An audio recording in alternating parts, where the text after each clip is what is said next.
Welcome back to the Vicarage Garden for today's homily, a meditation on Holy Week and the suffering of Christ.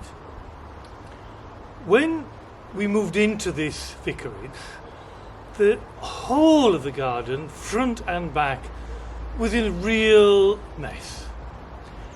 And very quickly we got on to clearing and tidying up and planting new things in the front garden on the other side of the vicarage from here.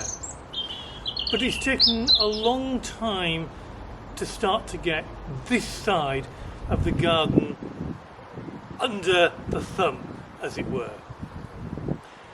One of the things that it struck me while I was doing some of this work this week was how it reflected what happened in Holy Week.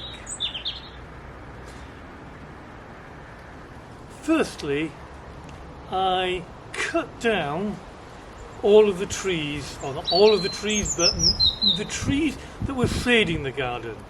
It was a very gloomy, dark back garden, and all the light was cut out by trees, some of it admittedly by the church.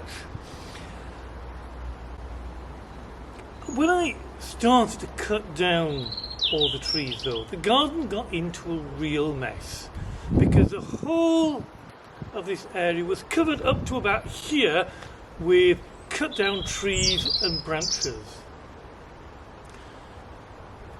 But as I've gone on, that's been tidied up, and it's now at the stage that we're beginning to be able to see the light at the end of the tunnel. New life, new plants able to grow here and flourish because they're in the light. And that strikes me as being like Holy Week, because in Holy Week it's rather like the garden was cut down, everything was in a mess. On Good Friday it seemed irredeemable. Everything had come to a head. Jesus had died. The hope of his disciples seemed to have gone. But then, 3 days later,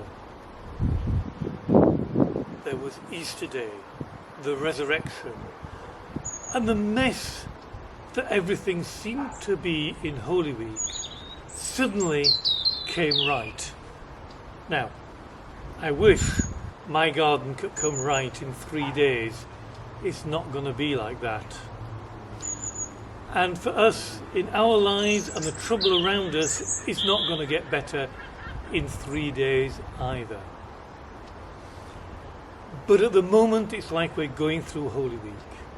There's lots of things that are problems and lots of mess. But we can look forward to a time of resurrection when all things will be better. But let's hope when we get there, we learn the lessons of the time that we're going through now. Amen.